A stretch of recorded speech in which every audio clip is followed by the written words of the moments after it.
Are you so broke you came to borrow money? No way, get out of here. When I tried to withdraw $10,000 from the bank, a familiar figure emerged from the back. It was my high school classmate, John. He was standing there, arrogantly crossing his arms. Sorry, but the bank can't lend money to self-employed folks like you. Now, off you go. After waiting for hours at the bank with my daughter Sophie to withdraw some money, we were met with these words. Just as my anger was about to peak, Sophie, standing next to me, whispered softly, "Shall we withdraw our $100 million and shut this place down?" Haha, your daughter seems to have a good sense of humor. And then we proceeded with the withdrawal process in the VIP room. John's face at that moment was shockingly pale. My name is Michael, and I'm 60 years old, running a foundry. Though they've become quite rare, a while back, small foundries like mine were a common sight in the lower parts of the city. For those curious, foundry work involves melting metals like iron and copper, then pouring them into molds to create items like tea kettles, iron pots, flower vases, and skillets. I inherited the factory that my grandfather and father ran, and I've managed to keep it going until today. Now, I've handed over the factory to a certain company and live a relaxed life in a small studio apartment, working there from time to time. Currently, I live alone, but it's not that I'm unmarried. Originally, I got married in my 20s and had a happy life. My wife's name was Anna. She was a woman I met at a mixer that a friend worried about my lack of female encounters, due to my daily toil at the foundry, had invited me to. Back then, I was overwhelmed with the unfamiliar work at the factory, living my days without any spare time. It was also a time when Anna had just graduated from college and started working. We started dining out casually, as a break from work. I remember Anna laughing and saying she felt the same way. Honestly, you weren't exactly my type, but you weren't so bad that I'd say no. I didn't have a reason to refuse, so I kept meeting up. Are you saying that, but actually you like my face? Haha, who knows? That's how Anna would always skillfully change the subject. Was she actually fond of my looks? I still harbor that hope. Anyway, fate is a strange thing. Our first date was at a diner. Strangely enough, after just a few hours together, I was convinced that Anna was my future partner. I managed to secure the next date on that very day. By the way, I was living with my parents. So, I wasn't struggling with living expenses, but my salary at the time was not high. Therefore, Anna and I always ended up at the diner nearby for our dates. Even at the diner, I was not rich enough to order a lot of dishes. So, we would occupy a table for hours with just a little dish and a glass of juice or coffee, likely being quite the nuisance to the restaurant. I'm still not earning much, but no one can beat the love I have for you. I'll work hard to make you happy, so would you marry me?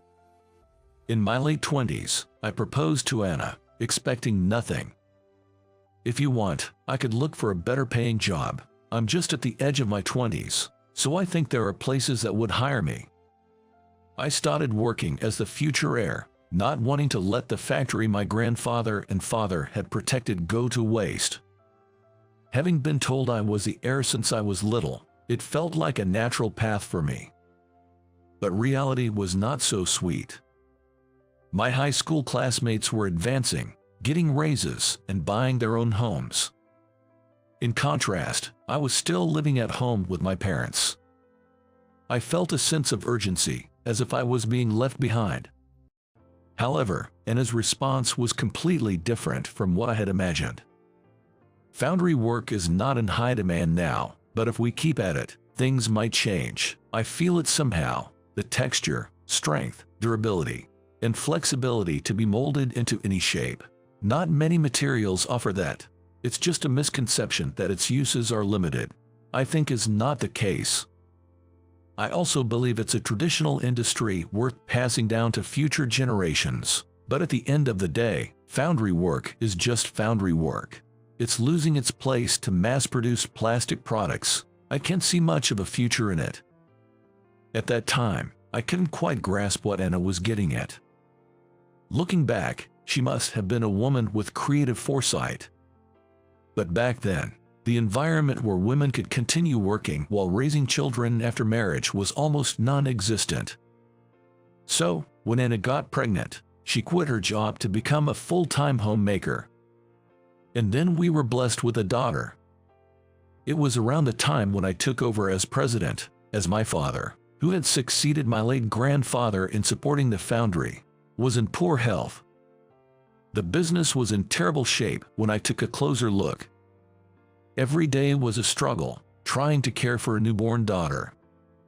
But for some reason, time seemed to move incredibly slowly during this period. Our newborn daughter was named Sophie. Even from a young age, her artistic sense shone brightly. By the time she was 3, she could draw paintings that rivaled those of adults and even won awards in local art contests. Could Sophie be a prodigy, you know, like those kids you see on TV? Really, who does she take after? We're not exactly an artistic family. It's quite puzzling. Anna said happily while playing with the frolicking Sophie. At least, I have no artistic talent whatsoever.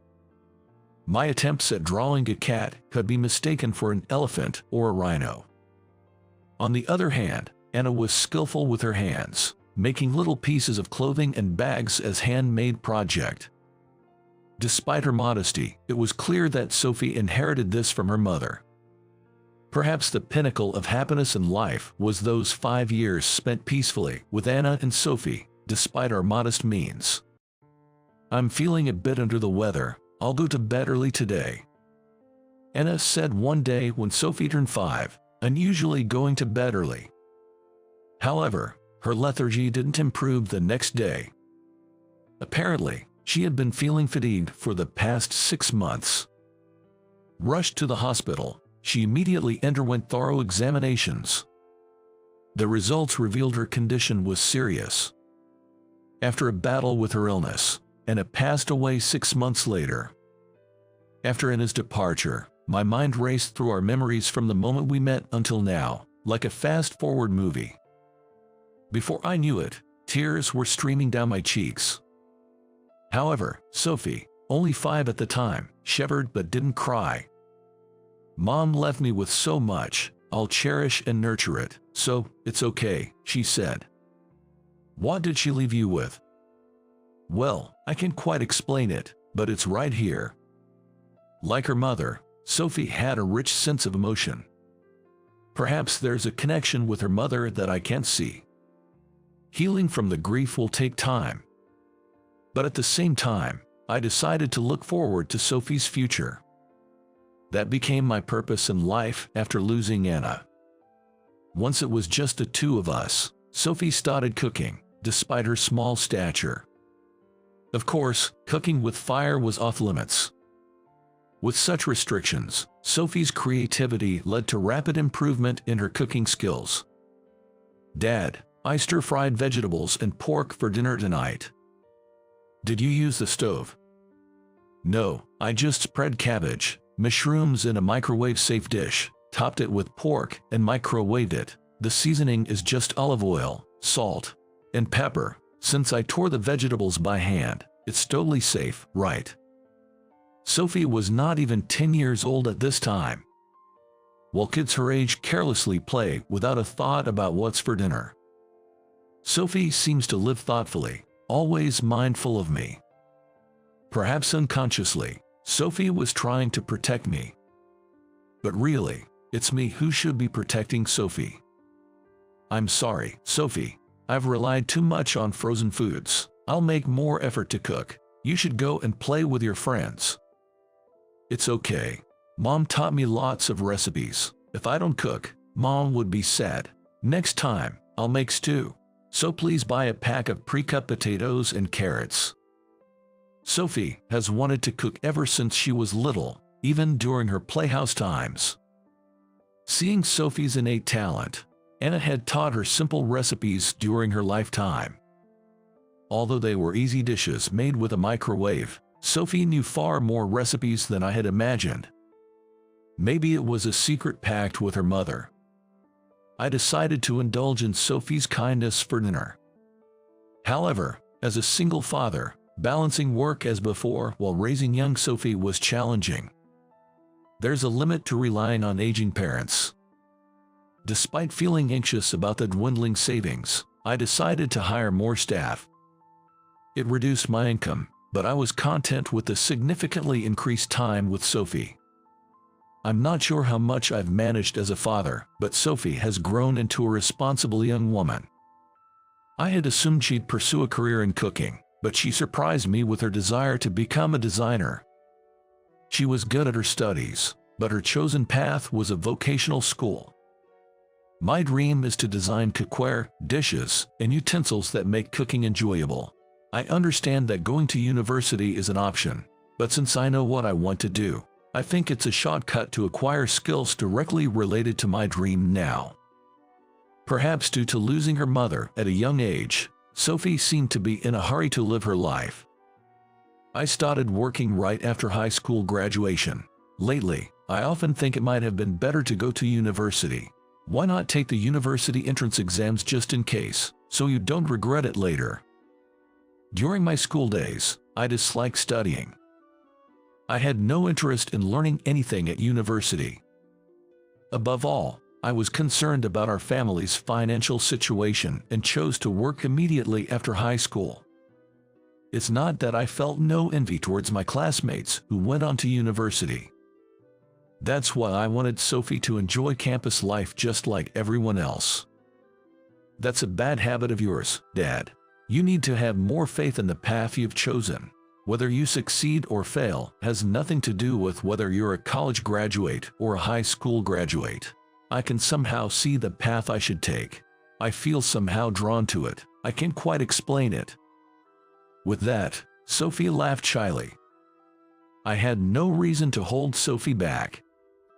As a member of the art club, Sophie had frequently won top prizes in student art competitions.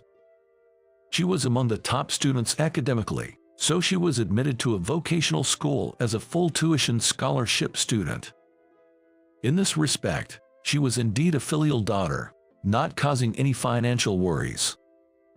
As for my foundry, it was still barely managing, but a significant change occurred around the time Sophie started the specialized school. A French man suddenly arrived, expressing his desire to learn the art of foundry work. I was captivated by the beauty of foundry work at an exhibition in France.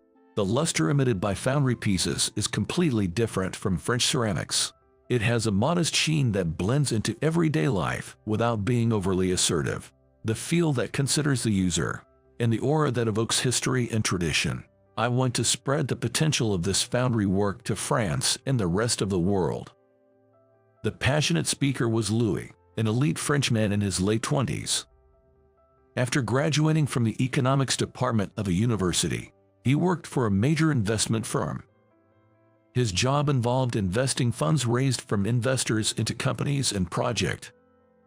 Having frequently encountered antiques as part of his investment work, he perceived a future lure in foundry work.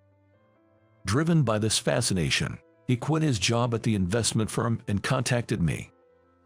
Why me? He happened to see a local news feature on the internet, that was all. You could just invest in antiques if that's your interest. Why did you quit your job and work here? I must say, being a foundry craftsman is hardly lucrative. That's exactly why I've come here. Americans are completely unaware of the value and potential of foundry work. However, I believe it should be spread worldwide, but I shouldn't speak so grandly without being able to do anything myself. So, please teach me the art of foundry work as I'm here to learn. His English, learned in his home country, was far from perfect. Yet, he was determined to work in America to master the art of foundry work. His enthusiasm and confidence, which I could never match, warmed my heart. Taking a chance, I decided to welcome Louis as an apprentice.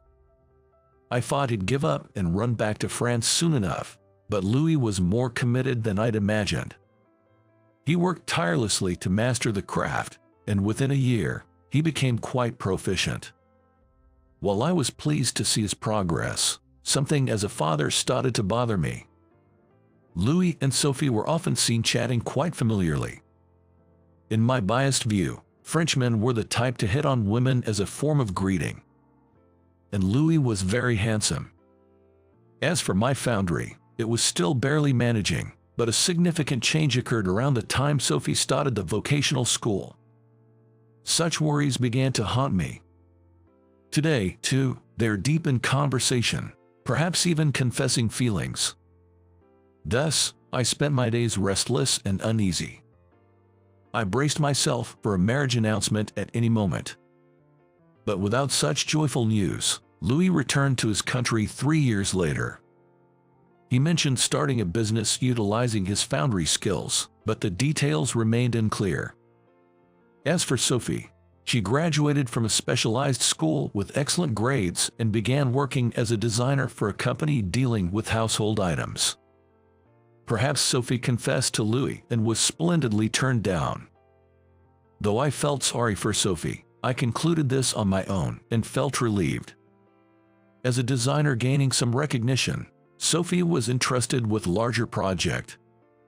With increasing over time and days she couldn't return home, she decided to move out and live alone in the city to focus on her work. Years had passed since Anna's death, and while there were some talks of remarriage, I couldn't forget about Anna. Nevertheless, the house built during my grandfather's time was too large for one person. Being over 50 years old, it was also old and cold, which was hard to bear. So, I decided to sell the old house filled with memories and move into a small studio apartment. And now, I've turned 60. The foundry was no longer in my hands. Spending my retirement years in peace doesn't seem too bad. Perhaps it's because I've spent so long feeling the heat of melting iron in the dark factory. Or maybe it's because I've given up many things with the hope of raising Sophie to adulthood. Suddenly, I'm overcome with the urge to venture out into the world. Sophie agreed, saying it's a wonderful thing since we only live once. So, I decided to withdraw $10,000 from my bank account first. Aren't you using internet banking? With that, you can transfer money with just a tap, without having to go to a crowded bank counter. I'm not good with all that internet stuff. Our generation have no choice but to rely on bank counters. I see. Then, I'll come with you. You're in your 60s after all, Dad. It's dangerous to walk around town with cash. That's how Sophie and I ended up going out together after a long time. We walked to the nearby bank after having coffee at a cafe.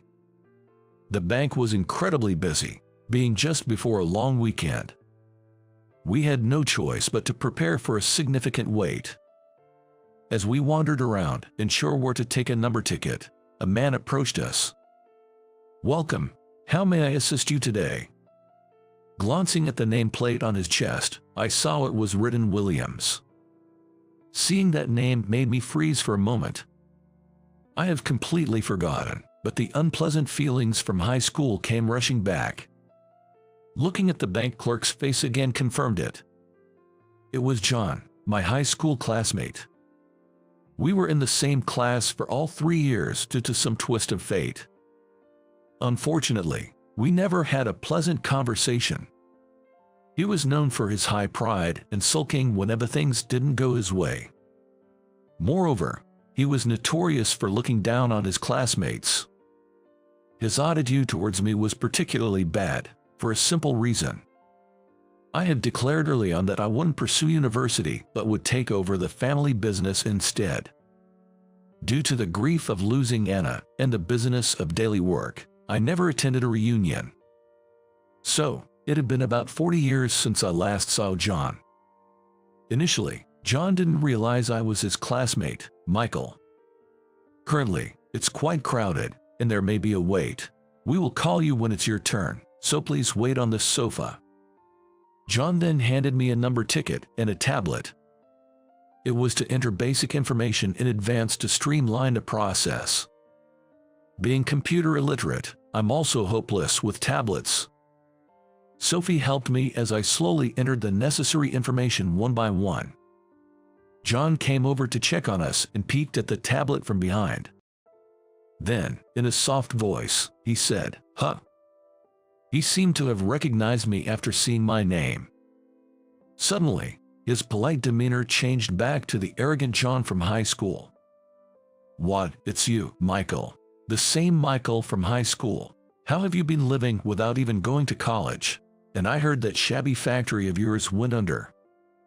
Just a moment ago, he was polite to us, but now he was blatantly arrogant, crossing his arms. Such a terrible attitude was unbelievable for a bank clerk. Sophie and I exchanged surprised looks. "What are you going to do? Suddenly withdrawing $10,000. "It's not like that. I just want to. From my account." "Shouldn't you be at the loan counter instead?" "Sorry, but this is a major bank. We deal only with large corporate clients. We can't lend a single dime to small-time self-employed people like you." John hadn't changed at all from high school. His words lacked any hint of compassion. High pride and a self-centered viewpoint. The warm, human heart that reminisces about the past with a long-lost classmate was utterly absent. "And you, a single father, right? Poor thing. Your daughter must have had a tough time. Economic disparities are directly linked to educational disparities, they say. Looks like a high school diploma is guaranteed for 2 generations now." John cast a mockingly sympathetic gaze at Sophie, full of insincerity. Of course, his so-called pity was nothing more than scorn. Moreover, for some reason, we were made to wait for hours after being given the number ticket. During that time, John would come over to me to whisper about the difficulties of being poor, then walk away. He whispered in such a low voice that others couldn't hear, which was particularly mean-spirited. "Dad, don't you think it's taking unusually long for us to be called? It's been over 2 hours since we checked in." "Well, it is crowded. A bit of waiting is inevitable. But something's off. Customers who arrived after us have already been called. Cut our number have been skipped." Looking around, Sophie's observation was accurate. The elderly lady who arrived just after us and sat next to us had completed her business and left in no time. And the businessman who came later was also nowhere to be seen. 3 hours passed, and our number still hadn't been called. My number was 45. But the current number being called on a monitor was 70. Even accounting for some shuffling, it was clear something was amiss. Sophie, having patiently waited, was visibly getting frustrated. "This is definitely strange. I'll go ask someone from the bank." "But John's at the reception." "It's okay, I'll find someone else." As Sophie was looking around, another bank employee happened to pass by. She ran up to him, showed the ticket, and explained the situation. The employee looked puzzled, alternating glances between the ticket and the monitor. Then, in a hurry, he checked the status of number 45 on a computer in the back, only to find it was somehow marked as cancelled. We would have never been called as it stood. Just when we were finally guided to a counter, waiting there was John. He had cancelled our number himself and stubbornly kept an eye on us. "Did you come to borrow money because you're too broke? No chance. Get out." "That's not it. I just want to withdraw my own money." Surrounded by people, I restrained my anger and responded, "Man, you've been a failure since high school. If only you had studied properly and gone to college, none of this would have happened." As John took a deep breath, he blurted out condescendingly, That's just pitiful." I was about to shout, "Enough," at the top of my lungs in anger. Just then, Sophie, standing beside me, stopped me. In a voice that was not loud but low and forceful, she whispered, "Should we withdraw our $100 million and shut this place down?" John seemed puzzled by Sophie's words, apparently unsure of what she meant. He likely never imagined the young woman in front of him could be linked to such an enormous amount as $100 million. With a snicker, John responded, "Haha, your daughter seems to like jokes. Unfortunately, $100 million isn't something you can buy so easily." "Oh, I see. Maybe you meant $1 instead." Sophie, currently thriving as a designer, being mocked as having only $1, despite a respectable job, is absurd. I leaned forward, almost involuntarily. "Enough with." Just as I was about to speak out, I saw the bank's branch manager, Brian, rushing down the stairs in a panic. His forehead was glistening with sweat, indicating his frantic state. He then sat next to John and whispered something into his ear. It appeared he was saying something like, "What have you done? What are you saying to them?" But John remained nonchalantly defiant. "These two are trying to forcibly borrow money from us, making nonsensical claims. At this point, we should sue them for business interference," he retorted. Brian was taken aback by John's words. Regaining his composure, he guided us to the VIP room. John, convinced that Sophie's claim of having $100 million was a complete fabrication, initially roamed around us with an air of ease. However, as he urged us to start the withdrawal process sooner, his demeanor changed as he began to grasp the gravity of his actions. Alex, the head office manager called in due to the emergency, along with Brian, apologized to me and Sophie. They repeatedly pleaded with us to reconsider, asking us to let the matter go as it was. Seeing his superiors earnestly apologizing, John's face turned pale. Unknown to him, Sophie held a corporate account at this branch, separate from her personal account. The $100 million in question was intended for a project next year. John, focused solely on looking down on others, had failed to learn about his customers. Unaware that his branch was conducting significant transactions with Sophie, he recklessly spread falsehoods. Now, let's reveal how Sophie continued to earn such substantial amounts and remained filial. After mastering foundry techniques, Louis returned to France and started a company. His business sold cast iron teapots, kettles, pots and pans. Louis felt that, although cast iron is durable and long-lasting, its appearance is quite plain and doesn't quite fit with modern times. He believed that to attract people to pick it up, even good products need a certain level of flair. Thus, he engaged Sophie, then a specialized school student, to explore colorful and pop designs. After much trial and error, it seemed they discovered that cast iron's subdued luster paired well with pastel colors. Thus, Sophie came up with the idea for cooking utensils in soft shades of pink, blue, green, and yellow. Utilizing the skills passed down from my grandfather and father, I brought her designs to life. When these products were launched across Europe through Louis' company, their cuteness sparked a massive boom. Sophie quit her long-term job to become a co-manager of Louis' company.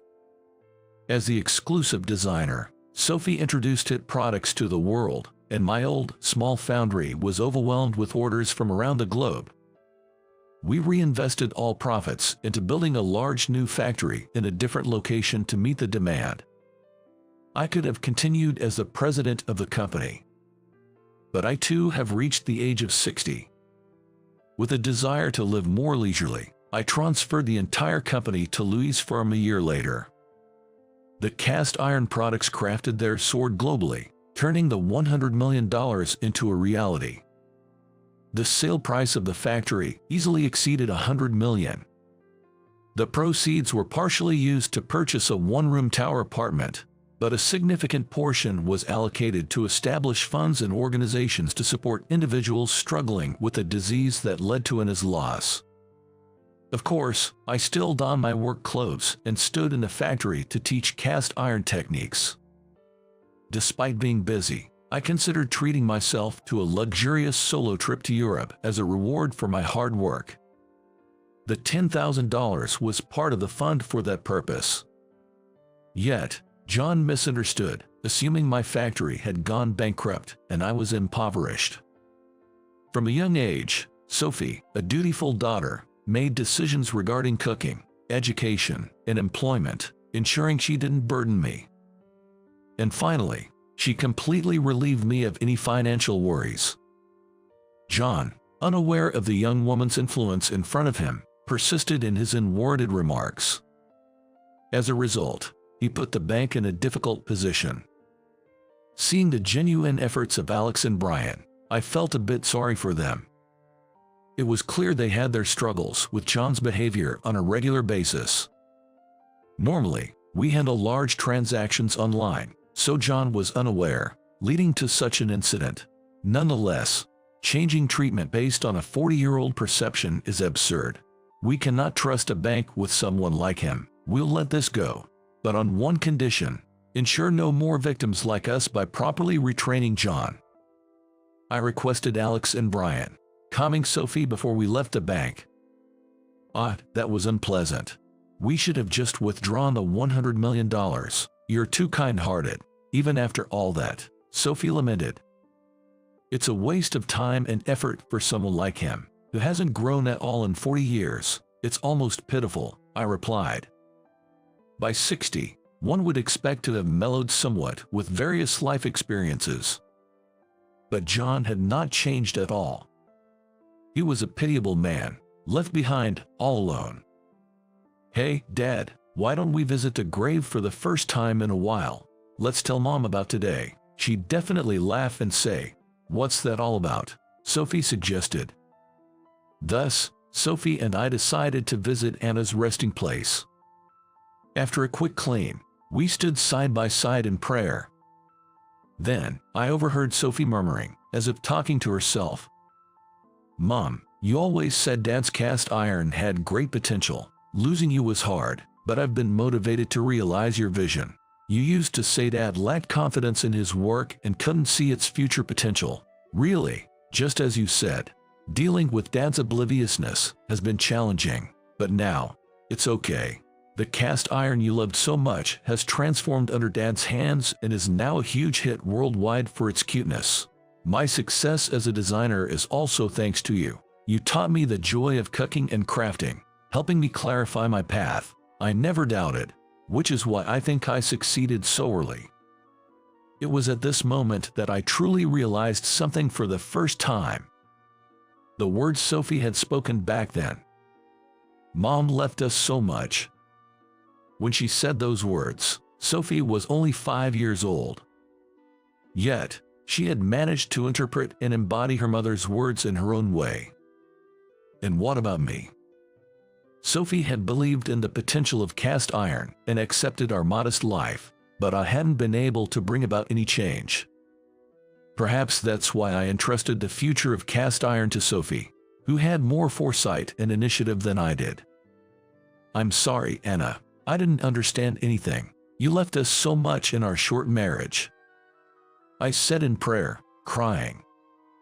Sophie was also crying.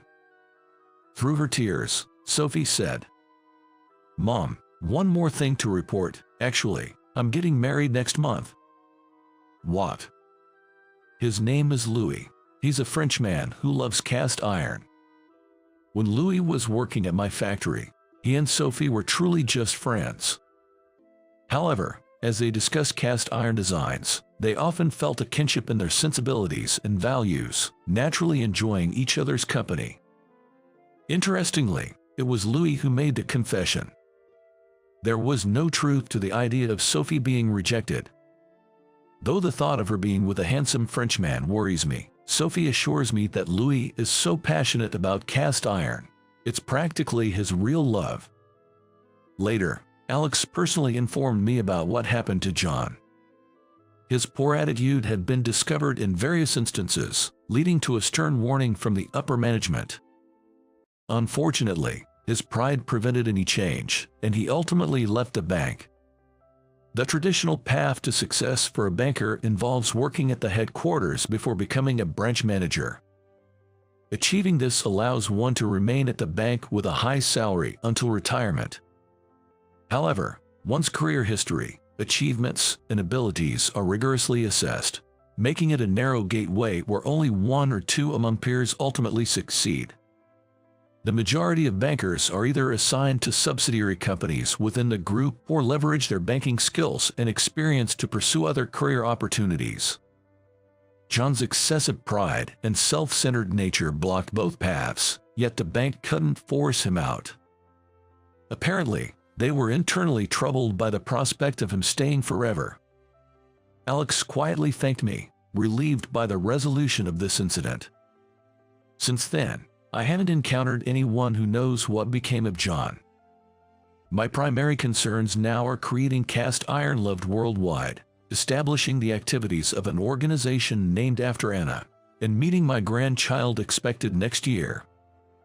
Unlike Anna or Sophie, I'm an ordinary person. That's why I want to continue living compassionately, doing what I can, step by step. My second life is filled with hope,